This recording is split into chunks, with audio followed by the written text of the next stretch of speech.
Hormuz జలసంధిని దాటడానికి ప్రయత్నించే షిప్పుల మీద ఇరాన్ దాడులు, అలా దాడులు చేసిన ఇరాన్‌కి సంబంధించినటువంటి వాటి మీదన అమెరికా దాడులు, ఆ తర్వాత ఇరాన్ లోపల ఉన్నటువంటి ఒక్కొక్క షిప్ మీద దాడికి ప్రతిగా ఒక్కొక్క విద్యుత్ కేంద్రం మీద దాడులు, ఇలాగ గత వారం 10 రోజులుగా జరుగుతూ వచ్చినటువంటి యుద్ధం ఒక్కరోజు మాత్రం ఆగింది.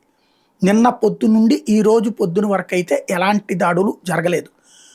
దానికి కారణం సౌదీ అరేబియాతో పాటుగా గల్ఫ్ దేశాలు, మధ్యప్రాచ్య దేశాలు అమెరికాని యుద్ధం విరమించమని కోరటం. ఆ హార్ముజ్ జలసంధికి సంబంధించి చర్చలు మేమందరం కూడా జరుపుతున్నాం. ఇప్పటిదాకా మీరు జరిపారు పాకిస్తాన్ మధ్యవర్తిత్వంతో, అది ఫెయిల్ అయినాయి, మళ్ళీ మొదటికి వచ్చింది, ఇప్పుడు మేము జరుపుతాం చర్చలు, మీరు ఆగండి అని చెప్పడం. దాంతో సరే వాళ్ళు చేస్తామన్నారు కాబట్టి చర్చలు మేము ఆగుతున్నాం. ఒక 2 అంశాల్లో స్పష్టం. ఇరాన్ అణ్వస్త్రాలు తయారు చేయబోమన్న హామీ స్పష్టత ఇవ్వాలి, యురేనియం ఇచ్చేయాలి. నెంబర్ 2 వచ్చేటప్పటికి హార్ముజ్ జలసంధి ఫ్రీగా వదిలేయాలి.